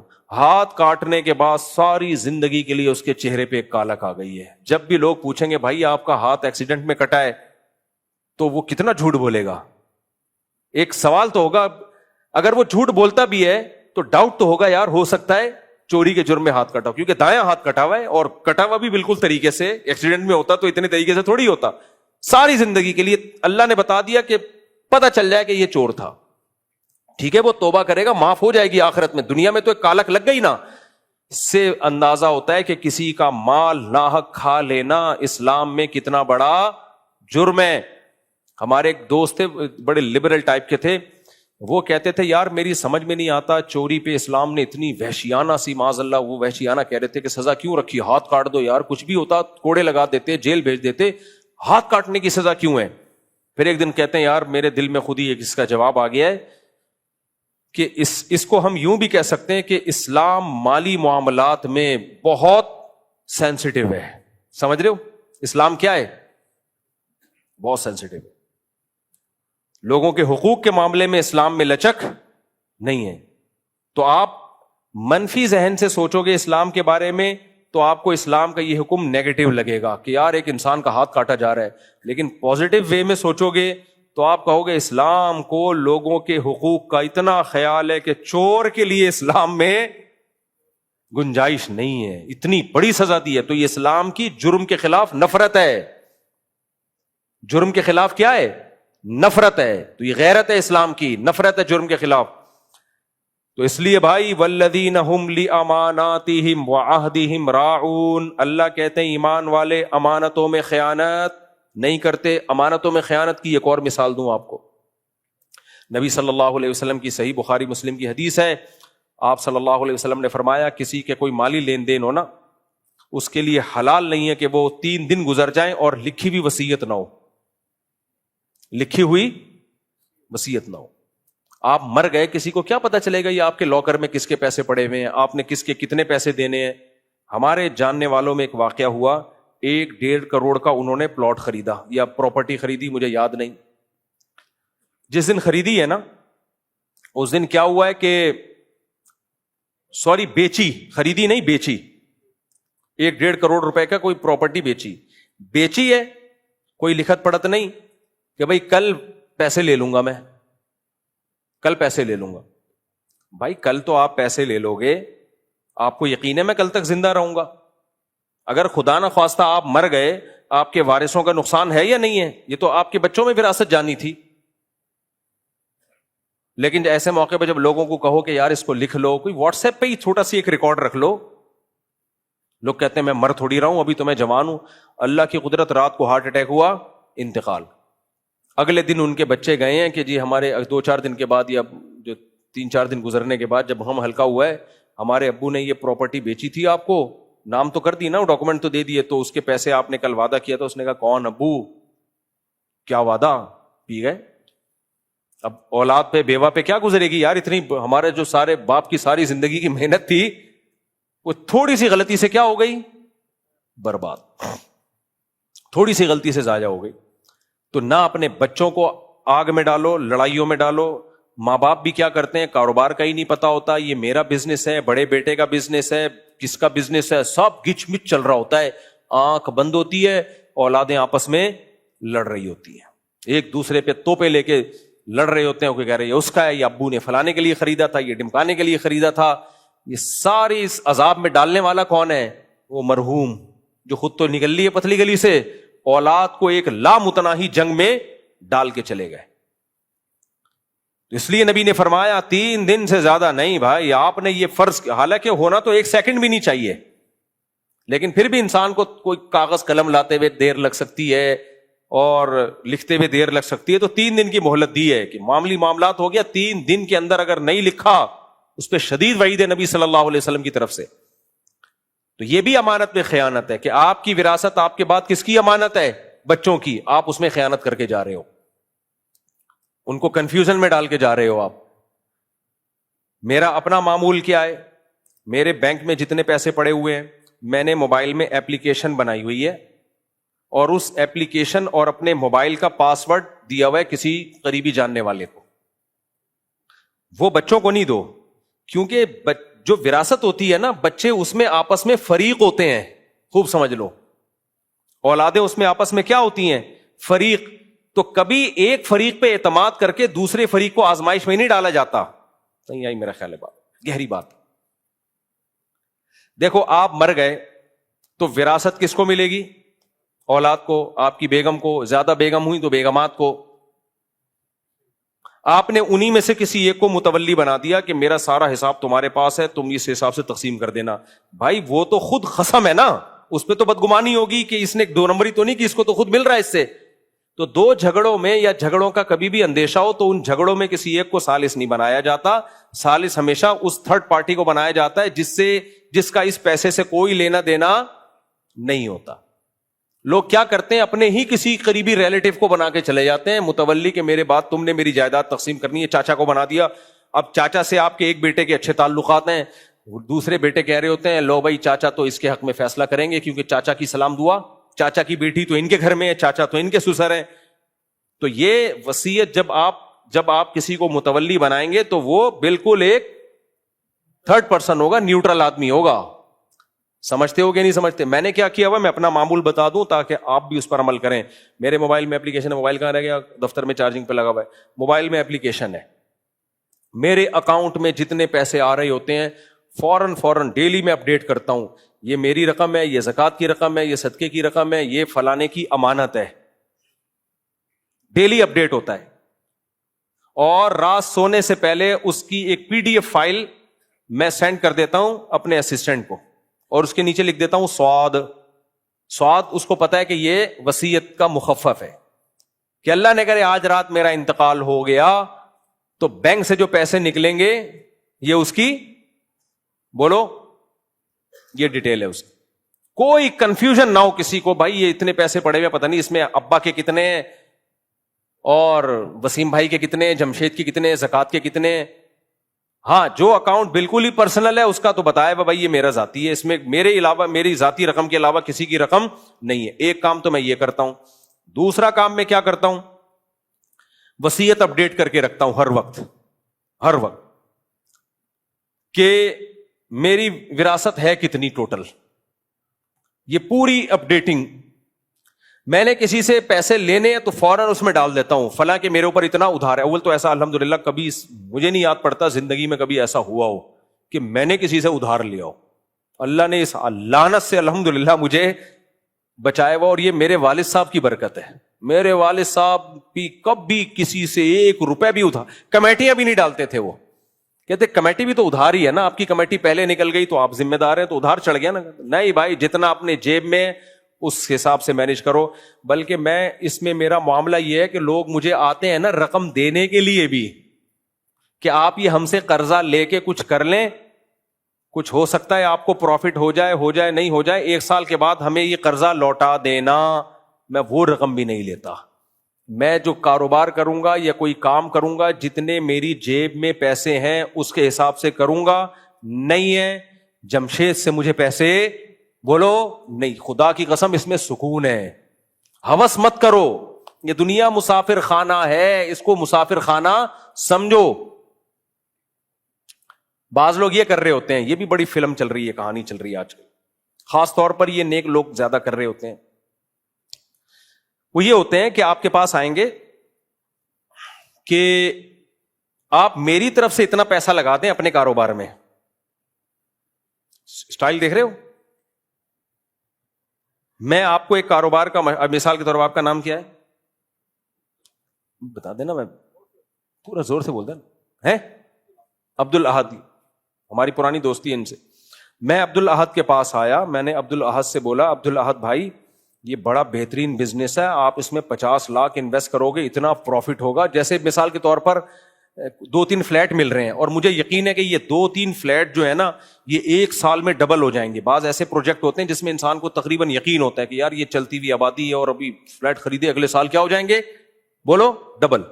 میں آیا, عبد الاحد بھائی ایک میری طرف سے خرید لیں اور ایک اپنی طرف سے.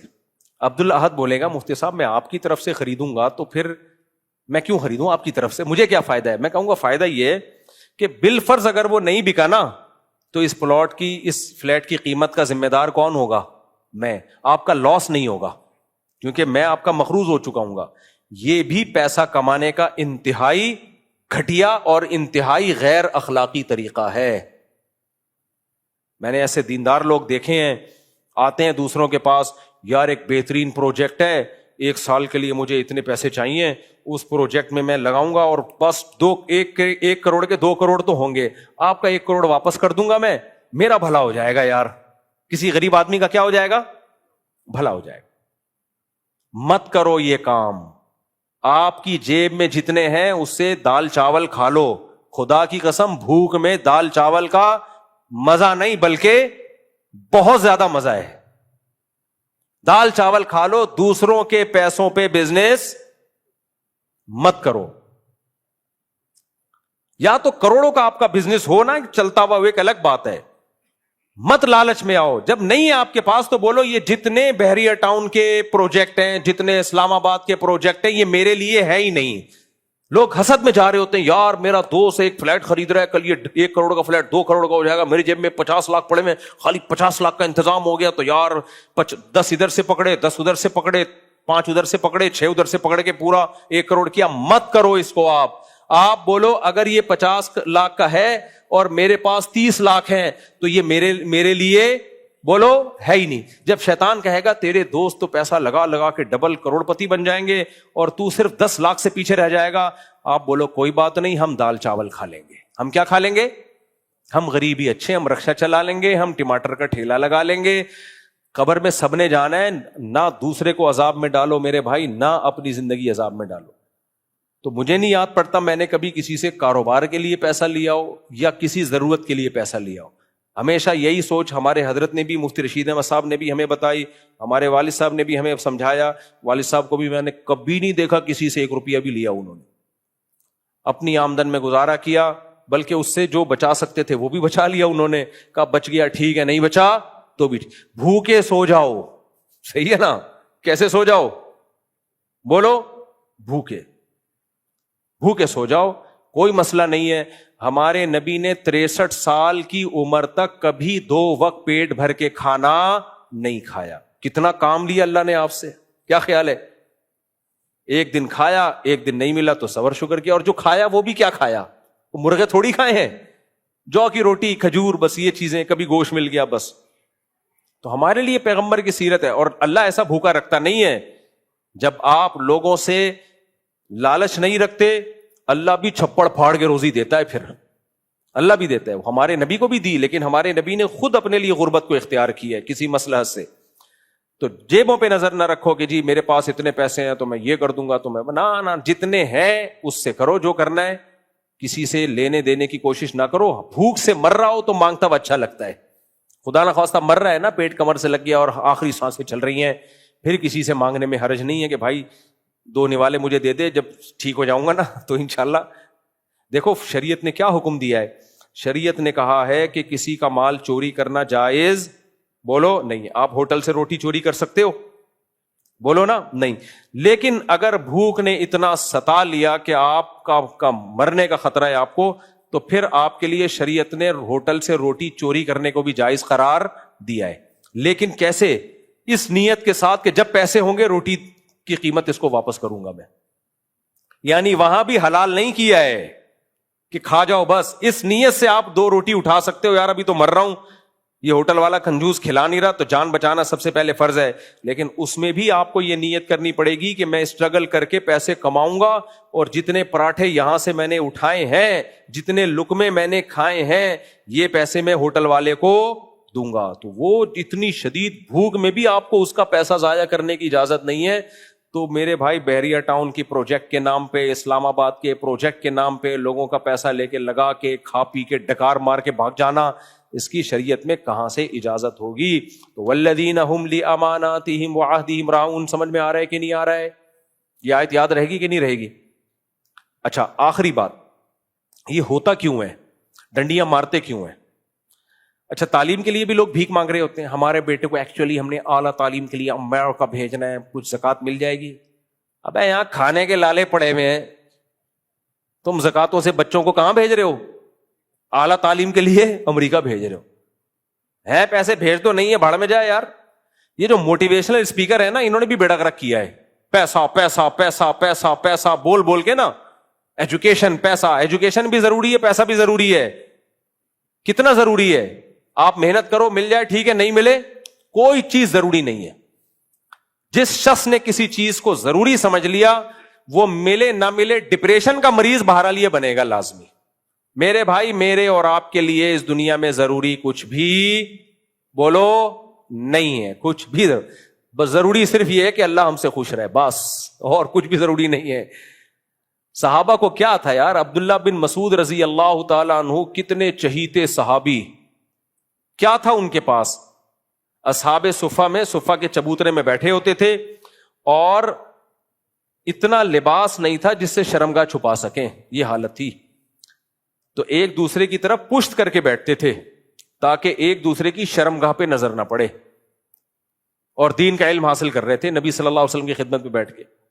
فقر و فاقہ کی حالت, اور نبی صلی اللہ علیہ وسلم ان کے پاس آ کے بیٹھتے اور کہتے, آپ صلی اللہ علیہ وسلم فرماتے, تم وہ مبارک لوگ ہو جن کی مجلس میں اللہ نے مجھے بیٹھنے کا حکم دیا ہے. قرآن کیا کہتا ہے؟ وَلَا تَطْرُدِ الَّذِينَ يَدْعُونَ رَبَّهُمْ بِالْغَدَاةِ وَالْعَشِيِّ يُرِيدُونَ وَجْهَهُ. نبی جب ان غریب صحابہ کے ساتھ آ کے بیٹھتے نا, تو مشرکین مکہ کہتے کہ آپ ان کو اپنی مجلس سے ہٹائیں, ہم ان غریبوں کے ساتھ نہیں بیٹھیں گے, ہماری پرسنالٹی کے کیا ہے یہ خلاف. تو آپ ان کے ساتھ بیٹھے ہوتے ہو, ہمارا اسٹیٹس بہت اونچا ہے, مالدار لوگ ہیں, ہم ان کے ساتھ نہیں بیٹھ سکتے, ہماری ان سے بنتی نہیں ہے. تو قرآن نے نبی کو حکم کیا کہ آپ نے اگر ان کے ساتھ بیٹھنا چھوڑ دیا تو آپ کو اللہ کے عذاب سے کوئی نہیں بچا سکتا, کیونکہ اسلام کی دعوت امیر غریب سب کے لیے برابر, کوئی فرق نہیں ہے اس میں. نوح علیہ السلام کو یہ طعنہ دیا جاتا تھا, غریب لوگ ان کی اتباع کرتے تو وہ کیا ہے ارادلنا بادی الرأی وما نراک تبعک, ہم دیکھتے ہیں نوح آپ کی اتباع وہ لوگ کر رہے ہیں جو قوم کے غریب طبقے پس لوگ ہیں, تو یہ پس لوگ آپ کے پیچھے چل رہے ہیں, ہم ان کے ساتھ نہیں بیٹھ سکتے, ان کو اپنی مجلس سے ہٹائیں آپ. تو نوح علیہ السلام نے کیا فرمایا, اے میری قوم, من ینصرونی من عذاب اللہ, مجھے اللہ کے عذاب سے کون بچائے گا ان ترکتہم, اگر میں ان کو نکال دوں. اللہ کہے گا یہ ساری میری مخلوق ہے, سب کے لیے جنت ہے, تو یہ کیا بات ہے کہ ان کے لیے ہے ان کے لیے نہیں ہے. تو پیغمبروں کو یہ فرق کرنے کی اجازت نہیں ہے, علماء کو بھی اجازت نہیں ہے. تبھی میں جب لوگوں سے ملاقات کرتا ہوں, مجھ سے رکشے والے بھی مل رہے ہوتے ہیں, فیکٹریوں کے سیٹ بھی مل رہے ہوتے ہیں, مجھے پتا ہے اگر میں نے یہ کر لیا نا کہ سیٹ آئیں گے, رکشے والے جائیں گے, مجھے اللہ کے عذاب سے پھر کوئی نہیں بچا سکتا. اللہ کہے گا اللہ لے بھائی یہ دین کی دعوت ہے, یہ کیا بات ہے, سیٹ صاحب سے ملاقات ہو رہی ہے, ٹماٹر والے کو ہٹایا جا رہا ہے. اب سمجھو اس بات کو. عبداللہ بن مسعود رضی اللہ تعالیٰ عنہ مسکین صحابی, ان کے ساتھ اور بہت سارے مسکین صحابی. ہمارے نبی سرور عالم, اس کائنات کے سب سے بڑے سردار, بعد از خدا بزرگ توئی, قصہ مختصر, اللہ کے بعد سب سے بڑا مقام سید الانبیاء محمد صلی اللہ علیہ وسلم کا. آپ ان مسکینوں میں جا کے بیٹھتے تھے جن کے پاس کھانے کو روٹی نہیں تھی, اور پھر فخر سے کہتے کہ تم وہ مبارک لوگ ہو جن کے ساتھ بیٹھنے کا اللہ نے مجھے آرڈر دیا ہے. وَإِذَا جَاءَكَ الَّذِينَ يُؤْمِنُونَ بِآيَاتِنَا فَقُلْ سَلَامٌ عَلَيْكُمْ كَتَبَ رَبُّكُمْ عَلَى نَفْسِهِ الرَّحْمَةِ. مشرکین کہتے تھے غریبوں کو ہٹائیں, تو اللہ نے اپنے نبی سے کیا فرمایا, اے نبی جب یہ مسکین صحابہ آپ کی خدمت میں آیا کریں تو آپ ہٹانا تو دور کی بات, آپ ان کو ہماری طرف سے سلام بھیجا کریں, اور یہ کہا کریں کتب ربکم علی نفسہ الرحمہ, تم چونکہ نبی کی دعوت پر لبیک کہہ کر ایمان لے کر آئے ہو تو اللہ نے اپنے اوپر رحم کرنا تم پہ فرض کر لیا ہے, اور اگر تم سے کوئی گناہ ہوگا توبہ کرو گے اللہ معاف کر دے گا. ان کافروں کے لیے یہ آپشن نہیں ہے جو سردار ہیں. اس لیے میرے بھائی اسلام میں غربت عیب بولو نہیں ہے. ہاں جو اپنی سستی کاہلی کی وجہ سے پوستی پن مارکیٹ میں چل رہا ہے وہ ایک عیب ہے. سستی کاہلی کی وجہ سے جو ہو رہا ہے, جو بے روزگار پوستیوں کی طرح پڑا رہتا ہے, وہ تو عیب ہے. ایک غربت اپنی کاہلی سے ہوتی ہے, ایک کس کی طرف سے ہوتی ہے, اللہ کی طرف سے. تو اللہ کی طرف سے آپ اگر لوگوں سے پیسہ نہیں لے رہے, آپ کی جیب میں جو کچھ ہے اسی پہ کاروبار کر رہے ہو اور غریب رہتے ہو, تو یہ غربت اللہ کی طرف سے ہے. سمجھ رہے ہو کس کی طرف سے ہے یہ؟ اس کو قناعت کہتے ہیں. قناعت, یہ جتنا اللہ نے دیا اس پر اکتفا کر رہا ہے. یہ شریعت میں بہت پسندیدہ چیز ہے کہ جتنا اللہ نے آپ کو دیا آپ اس پہ مطمئن, آپ اس پہ خوش. تو یہ عادت اپنے اندر پیدا کرو میرے بھائی. تو جب تک دنیا کا مسافر خانہ ہونا نہیں سمجھیں گے, پیسوں کی لالچ ختم نہیں ہوگی, امانتوں میں خیانتیں کبھی بھی ختم نہیں ہوگی. تو اس لیے آپ نے کسی سے پیسہ لیا ہے, جنگ ہو رہی ہے تو بھی اس کا پروفٹ اس کو واپس کر دو, جنگ نہیں ہو رہی ہے تو بھی اس کا پروفٹ اس کو واپس کرو. جنگ ہو رہی ہے تو جلدی واپس کرو, ایسا نہ ہو بعد میں واپس دینے کی طاقت ہی ختم ہو جائے, جلدی واپس کرو اس کو. تو ہر جگہ یہ معاملہ کرو, تو پھر شاید ہم اللہ کے نیک بندوں میں شامل ہو جائیں, پھر شاید ہم اللہ کے نیک بندوں میں شامل ہو جائیں. اللہ تعالیٰ سے دعا ہے اللہ سمجھنے کی, عمل کی توفیق عطا فرمائے. میں رکشہ ڈرائیور ہوں, میری چھوٹی بہن کی جاندھی والی حالت کمزور ہے, آپ سے کچھ ہیلپ چاہیے. میں ہیلپ نہیں کرتا. کما نہیں رہے تو پھر کیا کرو گے, دے گا تمہیں کون؟ یہ کسی لڑکی نے تو نہیں پوچھا کہیں. مفتی صاحب کیا آپ بیعت کرتے ہیں؟ اگر کرتے ہیں کہ نہیں کرتے کب سے؟ جب شروع کریں گے پتہ چل جائے گا ساری دنیا کو. مفتی صاحب میں سہ روزہ شب جمعہ میں جاتا ہوں تو میری امی کہتی ہیں کہ عبادت گھر میں کر لو, اور کہتی ہیں کہ یہ اعمال بدعت ہیں. نہیں, امی غلط کہہ رہی ہیں. امی کو بچہ بگڑ گیا نا تو پھر امی کہیں گے بیٹا 4 مہینے کے لیے جاتے کیوں نہیں ہو. جن کے بچے تبلیغ میں لگے ہوئے ہیں ان کے ماں باپ کو یہ فکر ہے کہ تبلیغ میں کیوں لگے ہوئے ہیں, اور نہیں لگتے اور بگڑتے ہیں تو پھر ماں باپ آ کے کہتے ہیں مفتی صاحب کچھ تبلیغ میں نکلوا دو ان کو. تو آپ کے بچے تبلیغ میں نکلے ہوئے, اللہ کا شکر ادا کرو, وہاں تھوڑی تمیز ومیز سیکھ لیں گے وہ جا کے. کچھ عرصہ قبل حضرت مفتی تقی عثمانی صاحب نے اپنے ایک بیان میں فرمایا تھا کہ بزرگوں کی وفات کے بعد ان کا فیض مزید بڑھ جاتا ہے. مفتی تقی عثمانی صاحب کا مقصد یہ نہیں تھا کہ اسباب سے ہٹ کے فیض, بلکہ حضرت مفتی تقی صاحب کا مقصد یہ تھا کہ جو فیض اسباب کے درجے میں ہو. جیسے بزرگوں کے مرنے کے بعد ان کی تعلیمات کو لوگ زیادہ فوکس کرتے ہیں, ان کی کتابوں کو زیادہ شوق سے پڑھتے ہیں. آپ درخت لگاتے ہو, آپ کے مرنے کے بعد بھی آپ کا فیض جاری رہتا ہے. کیسے؟ وہ درخت جب تک ہوگا, صحابہ کا فیض اب تک جاری ہے یا نہیں ہے؟ ہم ان کے علوم سے فائدہ اٹھا رہے ہیں, تو ان کے دنیا سے جانے کے بعد زیادہ فیض پھیلا ہے ان کا. تو یہ مطلب ہے وہ شرک والا فیض کے قبروں سے مدد مانگنا اور یہ سمجھنا کہ یہ قبر کے اندر بیٹھے بیٹھے ہماری مدد کرتے ہیں, اس کے مفتی تقی عثمانی صاحب یا علماء دیوبند میں کوئی بھی قائل نہیں ہے. بعض لوگوں کے دماغ میں ہی بھوسا بھرا ہوا ہے, ان کو کسی کی بات کا مطلب ہی غلط لینا ہے, تو وہ تو اور اتنا سا کلپ بنا کے ڈالا ہے, پوری بات بھی نہیں ڈالی. ہم علماء دیوبند ہندوستان پاکستان میں توحید کے علم بردار ہیں, توحید بچانے والے ہم ہیں. اگر علماء دیوبند نہ ہوتے, یہ قبر پرستی اتنی سوسائٹی میں پھیلی ہوتی تمہاری سوچ سے بھی زیادہ. قبر پرستی کی راہ میں رکاوٹ سب سے بڑی علماء دیوبند نے ڈالی ہے. میرے جتنے اکابر ہیں ان کی قبروں کو جا کے دیکھ لو, سادہ مٹی کی قبریں اور ایک بالش سے اونچی کسی کی قبر نہیں ہے. حضرت مفتی تقی عثمانی صاحب کے بھائی تھے حضرت مفتی رفیع عثمانی صاحب, ان کی قبر دیکھ لو. اور جتنے دارالعلوم کرنگی کے اساتذہ ہیں ان کی سب کی ایک بالش قبر سادہ مٹی کی. مولانا رشید تھانوی کی قبر دیکھ لو, مفتی رشید احمد صاحب کی قبر دیکھ لو, میرے والد صاحب کی قبر دیکھ لو, سب سادہ قبریں, کوئی قبروں سے مانگتا ہوا آپ کو نظر نہیں آئے گا. تو تم مفتی تقی صاحب کو توحید سکھا رہے ہیں, اوقات دیکھو اپنی 2 ٹکے کی. مفتی صاحب میرے دوست پہ ہوائی اثرات ہے. ہوائی اثرات ہے, اس کا کوئی دوا بتا دیں. ہوائی اثرات کیا ہوتا ہے بھائی؟ ڈاکٹر سے علاج کراؤ سب سیٹ ہو جائے گا. ٹیکا لگے گا, تشریف یاد رکھنا بس. ہر بیماری کا علاج کس میں ہے؟ تشریف میں. اب یہ نا جو میرے بیان ایڈٹ کرتا ہے ایسی چیزیں نکال دیتا ہے, اس کو بولو نکالو نہیں, میں نے کوئی بری بات تھوڑی کی ہے, وہ بیان کی جان ختم ہو جاتی ہے. 2 تشریفیں اللہ نے اس لیے دی ہیں پیسے نکلوانے کے لیے. کوئی پیسے نہ ہو, کیونکہ آپ منہ پہ مارو گے نشان پڑے گا, آپ پہ کیس بنے گا. گھٹنا توڑو گے ہڈی ٹوٹے گی.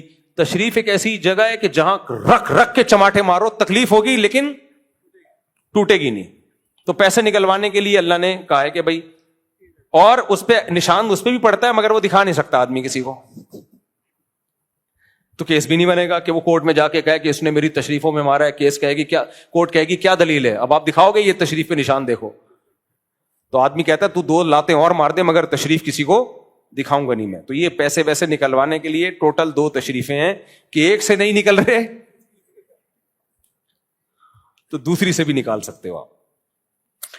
تو میرے بھائی مفتی صاحب آپ ہر بیان میں 4 شادی کے بارے میں بیان کرو. میری ایک شادی ہوا ہے, اگر ہمیں بھی 2 شادی کی گنجائش ہے, اگر میں گھر لیٹ جاؤں تو بیوی کہتی ہے آپ باہر لڑکیوں سے ملتے ہو, تو آپ بتائیں دوسری شادی کیسے کریں. یہ تو سب خواتین ایسے ہی کر رہی ہوتی ہیں, بھائی تو مرد کا بچہ ہے کر لے, تپڑ ہے تو پاس کر ورنہ برداشت کر. مسائل تو رہتے ہیں, 1 کے بھی مسئلے ہیں, 2 کے بھی مسئلے ہیں, 3 کے بھی مسئلے ہیں, 4 کے بھی مسئلے ہیں. 4 میں الگ ٹائپ کے مسئلے ہوتے ہیں, 3 میں الگ ٹائپ کے مسئلے ہوتے ہیں, 2 میں الگ ٹائپ کے مسئلے ہوتے ہیں, 1 کے الگ ٹائپ کے مسئلے سب کے ساتھ ہیں. مسئلوں کی نوعیت چینج ہوتی رہتی ہے. آپ بیوی کو گھر میں رکھتے ہو, بیوی آپ کی ماں سے لڑے گی. جب آپ دوسری شادی کرو گے تو ماں سے لڑنے کے بجائے دوسری بیوی سے لڑے گی. تو مسئلے ڈائیورٹ ہو گئے ہیں. آپ نے کہا کہ نہیں ایک ہی ٹھیک ہے, تو وہ دوبارہ سے پہلی سے لڑنا ماں سے لڑنا شروع کر دے گی, بہنوں سے لڑنا شروع کر دے گی. پھر 3 ہو گئی تو پہلی کی دوسری سے لڑائی ختم ہو جائے گی, دوسری کی تیسری سے شروع ہو جائے گی. تو مسئلے ہر گھر میں ہر ایک کے ساتھ ہوتے ہیں. اس لیے ان چکروں میں پڑ کے نکاح سے دور مت بھاگو. بولو یہ والا مسئلے بہت ہو گئے, اب میں چاہ رہا ہوں یہ والے ختم کر کے دوسرے والے شروع کروں میں, کیونکہ بور ہو جاتا ہے نا ایک ہی ٹائپ کے مسئلوں سے آدمی. تو دوسرے ٹائپ کے کچھ زندگی میں کچھ 4 ماہ, تو دوسرے ٹائپ کے پھر تیسرے 4 والوں کے بھی ہوتے ہیں. ہر ایک کے مسئلے ہوتے ہیں بھائی. مسئلوں سے جب ہی نکلو گے جب قبر میں جاؤ گے, لیکن ایک نیا مسئلہ کھڑا ہو جائے گا کہ حساب دے. وہ مسئلہ سب سے بڑا مسئلہ ہے بھائی, اس میں ڈائریکٹ اللہ انوالو ہوگا کہ مجھے جواب دے. تو اس لیے زیادہ فکر ان مسئلوں کی کرو. کیا ہر نبی کو, کیا غیر نبی کو نبی سے افضل کہنا قرآن کی مخالفت ہے؟ جی بالکل مخالفت ہے. تمام انبیاء تمام انسانوں سے, صحابہ سے بھی افضل ہیں. قرآن نے جس اہتمام سے پیغمبروں کی فضیلت بیان کی ایسے کسی کی فضیلت بیان نہیں کی ہے. اور پھر صحابہ بعد کے امتیوں سے افضل ہیں. کیا عورت نکاح پڑھا سکتی ہے؟ جی پڑھا سکتی ہے. ایک آرگنائزیشن ہے جو کہ ہر مہینے تقریباً 3 لاکھ رقم جمع کر لیتے ہیں. میرے بھائی مجھے اس آرگنائزیشن کا بالکل بھی نہیں پتا ہے, اور غزہ کے نام پہ ہو سکتا ہے کچھ لوگ صحیح بھی کر رہے ہوں, لیکن اس میں فراڈ بھی بہت ہو رہا ہے. مفتی صاحب اس علاقے میں بچے کی پیدائش کے حوالے سے کون سا اسپتال سب سے بہتر ہے؟ پہلا بچہ ہے, ہم چاہتے ہیں کہ نارمل ہو. بھائی میں مفتی ہوں یار, تم لوگ نے مجھے کیا بنا دیا یار. اگر مجھے پتا بھی ہوگا تو میں میڈیا پہ یا ریکارڈنگ پہ نہیں, پرسنل, یہ تو پرسنل ملاقات کی باتیں ہیں, تو ایسے نہیں ہوتا. مفتی صاحب کیا مائنڈ ریڈنگ اسلام میں حلال ہے؟ یہ کیا ہے؟ مائنڈ ریڈنگ وہ مسمرزم کر کے جو کرتے ہیں جائز نہیں ہے. آپ کا استاذ آپ کو کس حد تک مار سکتا ہے؟ اگر نابالغ بچے ہیں تو پھر تو اس زمانے میں بالکل بھی نہیں مار سکتا, ہاتھ بھی نہیں لگا سکتا. اگر آپ بالغ ہیں پھر استاذ کو پرمیشن دو, جتنا کوٹنا ہے کوٹو, لیکن استاذ کے لیے جائز نہیں ہے کہ حد سے زیادہ مارے. استاذ کے لیے جائز نہیں ہے. بچے کے بگڑنے کا بھی اندیشہ ہے, ظلم کا بھی اندیشہ ہے. تھوڑی بہت پنشمنٹ وہ دے سکتا ہے استاذ, اگر آپ بالغ ہو, تھوڑی بہت پنشمنٹ. لیکن آپ کے لیے یہی ہے کہ بھائی استاذ ہے یار, کوئی بات نہیں, تھوڑی زیادہ بھی دے دے تو آپ برداشت کر لو.